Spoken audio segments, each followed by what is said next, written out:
আল্লাহর কথা স্মরণ হয়ে যায়, আল্লাহর রাসূলের কথা স্মরণ হয়ে যায়, ওই ব্যক্তিটাই হলেন রাসূল পাকের আশিক আল্লাহর ওলি। কথা কোন ঠিক কি না বন্ধুগণ? ইব্রাহিম বিন আদহাম রাহমাতুল্লাহ তাআলা আলাইহি নদীর পাশে বৈশা জিকির করে, আরেকটা রুমাল নিয়ে হাতের মধ্যে সুই নিয়ে সেলাই করতেছে, কাপড় সেলাই করতেছে। হঠাৎ করে তার রাজ্য থেকে তিনজন লোক আসলেন, ইব্রাহিম বিন আদহামকে দেখার জন্য আসলেন। আয়েশা বলতেছেন, বাদশা মহোদয়, সুবহানাল্লাহ, ও বাদশা মহোদয়, এই রাজ্য সিংহাসন ছাইরা দিলেন।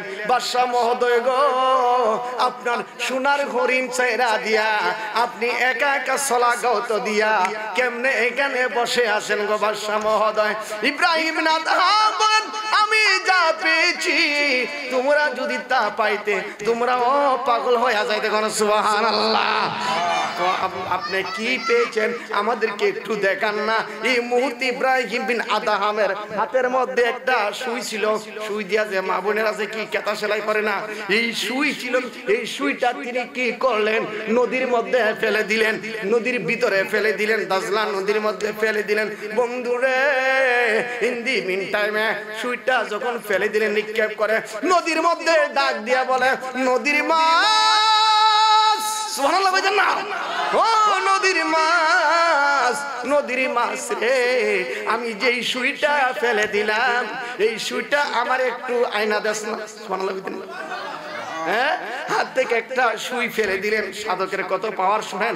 যখন সুইটা ফেলে দিলেন, এই কথা বলার পরে নদীর মধ্যে কত হাজার হাজার মাছ আছে না নাই? বাবা আমার কিতাবের মধ্যে লিখতেছেন, প্রত্যেকটা মাছের মুখের মধ্যে এক একটা স্বর্ণের সুই লয়া লাফানি শুরু করে দিয়েছে। কোন সুবহানাল্লাহ, আল্লাহু আকবার বলেন। এক একটা মাছের মুখের মধ্যে এক একটা সুই। বাবা গো, ওই সুইগুলা স্বর্ণের সুই, স্বর্ণের সুই আইনা ইব্রাহিম আদহামের কদমের মধ্যে রাখলেন। এবার ইব্রাহিম আদহাম কয়, মাছ রে, আমি এই সুই চাই না, আমি যেই সুইটা নদীর মধ্যে ফেলে দিলাম এই সুইটা আমার আয়না দাও। দেখছেন নি কত বড় সাধু? শুধু আমি এই সুইটা চাই। বন্ধু, হঠাৎ করে একটা মাছ দাঁড়ালেন সুইটা নিয়ে। হিন্দি বিন টাইমে ওই তিনজন যে আসছিল দেখার জন্য, ওই তিনটা মানুষকে ডাক দিয়া বলে, আমি কি পেয়েছি অবশ্যই তোমরা দেখে ফেলেছ। হ্যাঁ প্রজারে, যখন আমি দরবারের বাদশা ছিলাম, বাংলাদেশের বাদশা ছিলাম, তখন শুধু বাংলাদেশকে নিয়ে ব্যস্ত থাকতাম। ইন্ডিয়ার বাদশা ছিলাম, ইন্ডিয়া নিয়ে ব্যস্ত থাকতাম। কিন্তু এখন আমি এমন এই জগতে আমার নিচে দয়ালে বন্ধুরে, সারা বিশ্বটা আমার সিনারি ভিতরে গন। সুবহানাল্লাহ, আল্লাহু আকবার বলেন। ওরে সময় থাকতে পীর ধরমন দাখিল হইয়া তরিকাই, সময় থাকতে পীর ধরমন দাখিল হইয়া তরিকায়। মারহাবা কোন? এদিকে বলে যাচ্ছি, পরে আমার আলোচনাটা একটু গভীর ভাবে শ্রবণ করতে হবে। এবার ওই ইব্রাহিম বিন আদহাম রাহমাতুল্লাহ তাআলা আলাইহি কত বড় আল্লাহর ওলি রে বাবা, কত বড় আল্লাহর জিন্দা ওলি। ইব্রাহিম বিন আদহাম কি করলেন? তিনি যেখানে আছেন সেখান থেকে রওনা হলেন, মক্কা শরীফে যাবেন। মক্কা শরীফে যায় হজ পালন করবেন। কি করবেন জোরে বলেন? কি? এখানে অনেক হাজি আছে যারা বিদেশে থাকে, সৌদি আরব, জিজ্ঞাসা করে মক্কা শরীফ 7টা প্রদক্ষিণ করতে হয়, কাবা শরীফ রে, ঠিক না বেটি? কত হাজার হাজার লক্ষ লক্ষ মানুষ রে বাবা। ইব্রাহিম বিন আদহাম কি করলেন রে বাবা? হজ করার জন্য রওনা হয়ে গেলেন। কত বড় সাধক, মহাসাধক। তিনি একটা কদম দেন, 2 রাকাত নফল নামাজ পড়েন, আরেকটা কদম দেন, 2 রাকাত নফল নামাজ পড়েন, আরেকটা কদম দেন, 2 রাকাত নফল নামাজ পড়েন। কিতাবের মধ্যে আমাদের ব্রাহ্মণবাড়িয়ার যিনি বড় হুজুর, তিনার নাম হলেন মাওলানা সিরাজুল ইসলাম সাহেব, একটা কিতাব লিখেছেন মাজালিস সিরাজি। তিনি যত জায়গায় বয়ান করেছেন এই বয়ানটাই কিতাবের মধ্যে নোট করেছেন। 66 থেকে 68 পৃষ্ঠা এই বয়ানটা সুন্দর করে করতেছেন। কওমি জামাতের ভাইয়েরা আল্লাহর ওলিদের সম্মান আলোচনা করে, কিন্তু তাদের বাবারে মানে না। কথা কোন ঠিক কি না? বাবার কিতাবে একটা এই আচ্ছা দেখি দিকে যাই, আল্লাহ কবুল করুক আমিন। বাবারা আমার, ওই ইব্রাহিম বিন আদম কি করলেন, একটা কদম দেন, 2 রাকাত নামাজ পড়েন। ব্রাহ্মণ ভাইয়ার বড় হুজুর তিনি লিখতেছেন ওই ইব্রাহিম বিন আদম কাবা শরীফে পৌঁছতে পৌঁছতে পৌঁছতে পৌঁছতে পৌঁছতে পৌঁছতে 14 বছর সময় লেগেছে। কত বছর লাগছে? 14 বছর কি করছে? 14 বছর কি করছে? ফতে ফতে নামাজ পড়ছে, নফল নামাজ পড়ছে। কন্যা সুবহানাল্লাহ। বাবারা আমার, আল্লাহর ওলি হওয়া এত সহজ না রে বাবা, এত সহজ না রে বাবা। আল্লাহর প্রেমিক হয়ে যাওয়া, আমার আল্লাহর প্রেম পাওয়া, সাধনা পাওয়া এত সহজ না। এই নফল নামাজ তিনি 14 বছর নফল নামাজ পড়ছে, অর্থাৎ ফরজ নামাজ তো পড়ছই, আবার নফল নামাজও পড়ছে। এই জন্য আমার নবী বুখারী শরীফের মধ্যে বলেন যে আল্লাহ পাকের কোন মাহবুব বান্দা আছে, তারা ফরজ ইবাদত করে, নফল ফরজ ইবাদত করার পাশাপাশি ওয়াজিব আদায় করে, ওয়াজিব আদায় করার পাশাপাশি সুন্নত নামাজ পড়ে, সুন্নত আদায়ের পাশাপাশি সালাতুত তাহাজ্জুদ পড়ে, তাহাজ্জুদ পড়ার পাশাপাশি ইশরাক নামাজ পড়ে, ইশরাক নামাজ পড়ার পরে নফল নামাজ পড়তে পড়তে রে এমন একটা জগতে যায়, প্রতিদিন নফল আদায় করতে করতে করতে করতে ওই বান্দাটা এমন একটা দরজায় যায়, ওই বান্দার হাত আমি আল্লাহর কুদরতি হাত হয়ে যায়, যাতার সে ধরে ওই বান্দার জবান আমি আল্লাহর কুদরতি জবান হয়ে যায়, যেটা বলে সেটাই হয়ে যায়। কন্যা সুবহানাল্লাহ। বাবা গো, ইব্রাহিম বিন আদম 14 বছর পরে যায় কাবা শরীফের কিনারে বৈশা বৈশা কান্দে। সুবহানাল্লাহ কইতেন না? আর জোরে কইতেন না সুবহানাল্লাহ? কাবার মালিক, ও কাবার মালিক, 14টা বছর পরে আসলাম তোমার কাবা জিয়ারত করার জন্য, হজ করার জন্য। কাবারে, ও কাবা, আইসা তো আমি কাবারে পাই না, কাবা কোন দেশে জানি চলে গেছে, কাবার শরীফ আর দেখতে পাই না। সুবহানাল্লাহ কইতেন? আর জোরে কইতেন? কত বড় ঘটনা রে বাবা, কাবা গায়েব। কাবা কি গায়েব? এবার আমার বাবারা, ওই ইব্রাহিম বিন আদম সরাসরি আল্লাহর কুদরতে ডুব দিলেন। ডুব দিয়ে বলেন, মাবুদ রে, ও মাবুদ, তুমি তো দেখেছো সব কত কষ্ট করে তোমার বাইতুল্লাহ শরীফে আসলাম, তোমার বাড়িতে আসলাম, আইসা দেখি কাবা নাই। আমার চোখ মনে হয় নষ্ট হয়ে গেছে, চোখের জ্যোতি মনে হয় কমে গেছে, নাইলে তোমার কাবা দেখি না কেন? আমার আল্লাহ ডাক দিয়ে কয়, ইব্রাহিম রে,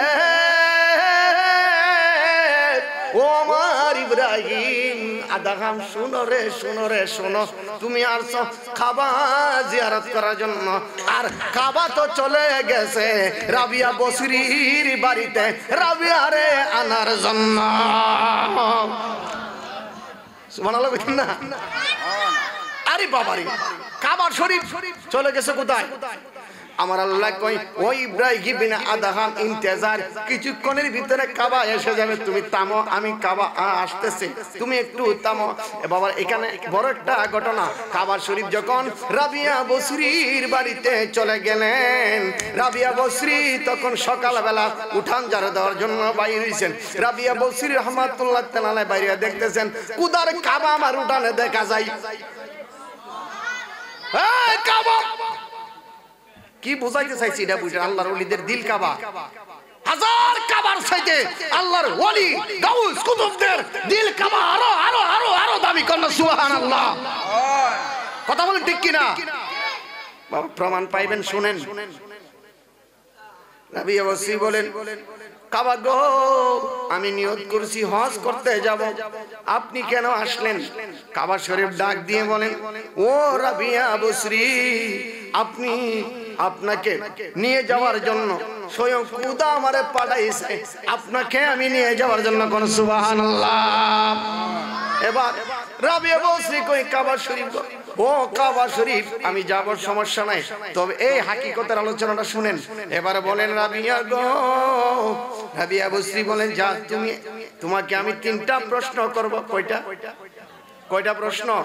তোমাকে আমি 3টা প্রশ্ন করব, যদি উত্তর দিতে পারো আমি যাব তোমার সাথে, নয়তো আমি একাই যাব। কয়টা প্রশ্ন? 3টা প্রশ্নের মধ্যে প্রথম নাম্বার প্রশ্নটা হইল, ও কাবা রে, তুমি বলো জগতের কেবলা কাবা, তুমি তোমার দিকে রূপ করে মানুষে নামাজ পড়ে, তোমার দিকে তাকায় নামাজ পড়ে। ও কাবা, তুমি বলো তোমার আরেকটা কোনো কাবা আসেনি দুনিয়াতে? সুবহানাল্লাহ কইতেন না? আর জোরে কইতেন না সুবহানাল্লাহ? কাবা তোমার আর কোনো কাবা আসেনি? এক নাম্বার প্রশ্ন। দুই নাম্বার প্রশ্ন, কাবারে আমাদেরকে তো সৃষ্টি করছেন আল্লাহ, আমরা আল্লাহর পাগল, কাবা তুমি কার প্রেমে পাগল? তিন নাম্বার কোয়েশন হইল, ও কাবা জগতের মানুষ, জগতের কত কিছু মানুষ, কত মানুষ সাদা জামা পরে, লাল জামা পরে, কালো জামা, আপনার হলুদ জামা পরে, কিন্তু কাবা গো তুমি কেন কালো জামা পরে আছো? তুমি কি কোনো আর কিয়ামতের আগে তোমার কাপড় পাল্টাইবা না, নাকি কালো কাপড় পরে দাঁড়াইয়া থাকবে? এটার হাকিকত কি? এই তিনটা প্রশ্নের উত্তর যদি আমাকে দাও আমি বড় খুশি হয়ে যাব। এবার ওই কাবা শরীফ ডাক দিয়া বলে, মানুষের মতন কথা বলে, বলে হে রাবিয়া বুসরি, তোমার প্রশ্নটা খুব সুন্দর প্রশ্ন, আমি যেন উত্তরটা দিব তাও সুন্দর যেন হয়। আল্লাহু আকবার বলেন। এবার কাবা শরীফ থেকে উত্তর আসতেছেন। কাবা শরীফ বলেন, ও রাবিয়া বুসরি, তুমি বলেছ আমার কোনো কাবা আসেনি। হ্যাঁ, আমারও কাবা আছে। আমার কাবা এমন একজন কাবা রে, যাকে না বানাইলে আমি কাবা হইতাম না। যিনি 18,000 মাখলুকাতের নবী, যিনি 80,000 আলমের নবী, যিনি সরকারে দুজা, যিনি রহমাতুল লিল আলামিন, যিনি আনিসিল গারিবিন, যিনি রাহাতাল আশিকিন, যিনি সিরাজাম মনির, যিনি রাউফুর রহিম, যিনি গুনাহগার উম্মতের কান্ডারি, পাপী তাপীদের বাঁচানেওয়ালা, দেখানেওয়ালা, হাসরের ময়দানে কাউসারের পানি পিলানেওয়ালা দয়াল নবীকে না বানাইলে কাবা রাবিয়া গো আমি কাবা হইতাম না। আমার কাবা হইল নবী মুহাম্মদুর রাসূলুল্লাহ, বলেন সাল্লাল্লাহু আলাইহি ওয়াসাল্লাম। সুবহানাল্লাহ বলেন, আল্লাহু আকবার বলবেন না? বাবা আমার কাবার কাবাকে নবী মুহাম্মদুর রাসূলুল্লাহ সাল্লাল্লাহু আলাইহি সাল্লাম। এবার আরেকটা হাদিস শুনেন। ফতে মক্কার সময়, মক্কা বিজয়ের পরে আমার নবী বলেন, বেলাল কাবা শরীফের উপরে উঠে আজান দাও। সুবহানাল্লাহ বলেন না? আর জোরে কোন সুবহানাল্লাহ? বেলাল কই ইয়া রাসূলুল্লাহ, ইয়া হাবিবাল্লাহ, নবী গো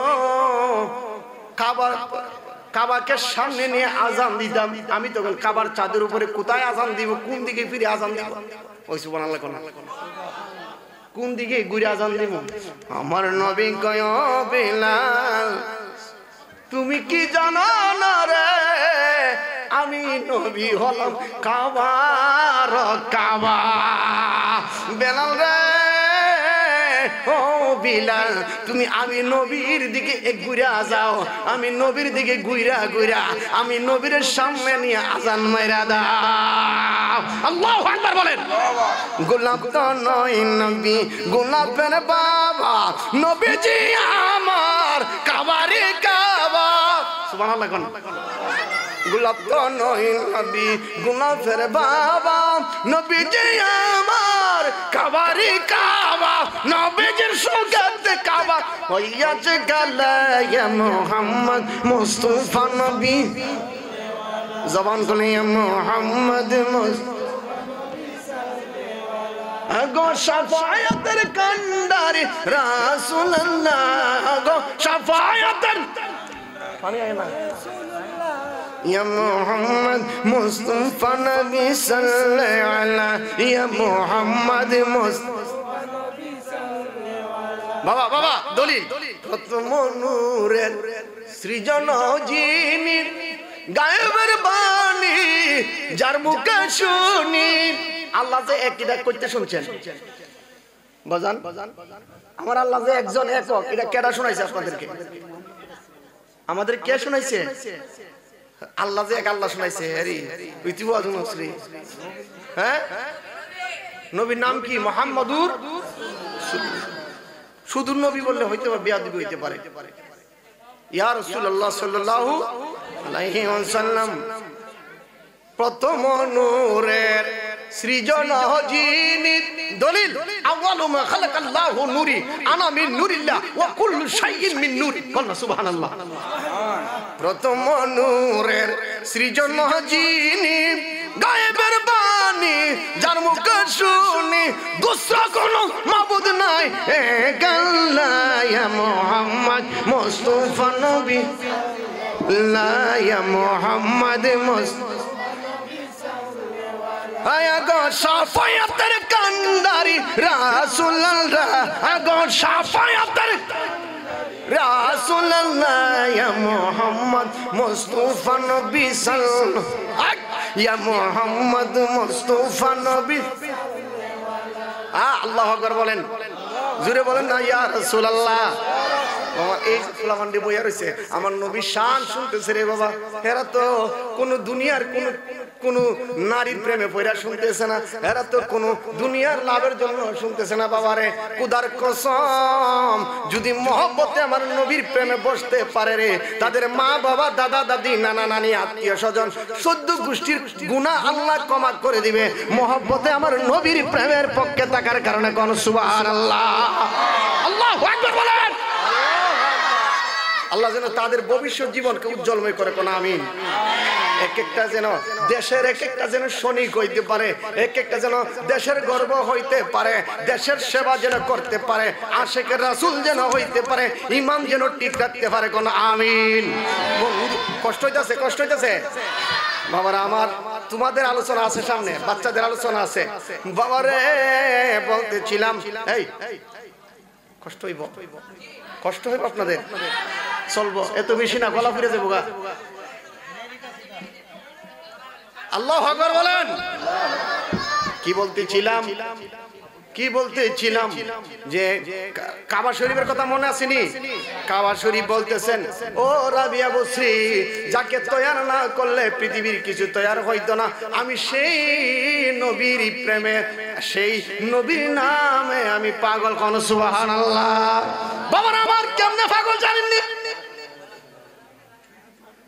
কিতাবের নাম শাওয়াহিদুন নবুওয়াত নাম কি শাওয়াহিদুন নবুওয়াত এবং মাদারিজুন নবুওয়াত কিতাবের মধ্যে এসেছে আমার মায়ের নবী দুজাহানের বাদশা নবীজি আমার নবীজির আম্মা জানের গর্ভ মুবারকের মধ্যে 10 মাস 10 দিন ছিলেন সুবহানাল্লাহ কন্না কিন্তু মা আমেনা একদিনও টের পায় নাই আমার নবীর ওজন ভর নবীজির ওজন টের পান না কারণ কি গো আমার নবী হলেন নূরের নবী নূরের কোনো ওজন নাই নূরের কোনো ওজন নাই কারণ নূর হইলেন আল্লাহর নূর কথা কোন ঠিক কি না বাবা আমার 10 মাস 10 দিন পরে যখন ওই নূর জমিনে আসার সময় হয়ে গেলেন কাজী আব্দুল মুত্তালিব রাদিয়াল্লাহু তাআলা কাবা শরীফকে ঝাড়ু দিতেন দাড়ি দিয়া কাবা শরীফ পরিষ্কার করতেন বন্ধুরে হঠাৎ করে মাহে রবিউল আওয়ালের 12 তারিখ সোমবার সুবে সাদেকে 570 খ্রিস্টাব্দে তাকায়া দেখেন কাজী আব্দুল মুত্তালিব তাকায়া দেখতেছেন ওই কাবা শরীফটারে তর করে কাঁপতাছে কোন সুবহানাল্লাহ আল্লাহু আকবার বলেন কাবা শরীফ তর করে কাঁপতেছে কাবা শরীফকে ডাক দিয়া বলে এ কাবা রে কাবা গো তুমি কেন কাঁপতেছো তর করে কাঁপতেছো আমি আব্দুল মুত্তালিবের তো ভয় লাগতেছে তুমি এইভাবে কাঁপতেছো কেন আমি আব্দুল মুত্তালিব কোনোদিন দেখি নাই তোমাকে কাঁপতে আজকে কেন কাঁপতেছো আব্দুল মুত্তালিব রে তুমি কি জানো না রে আজকে দুজাহানের বাদশা নবীর আগমন হইবে আমি কাবা কি দাঁড়ায়া থাকতে পারিনি কাবা শরীফ মা মানার ঘরের দিকে ঝুঁকে আমার দয়াল নবীজির প্রেমে সেজদা দিয়া মাটিতে পয়রা বলে রাসূল এসেছে হাবিব এসেছে রাসূল এসেছে হাবিব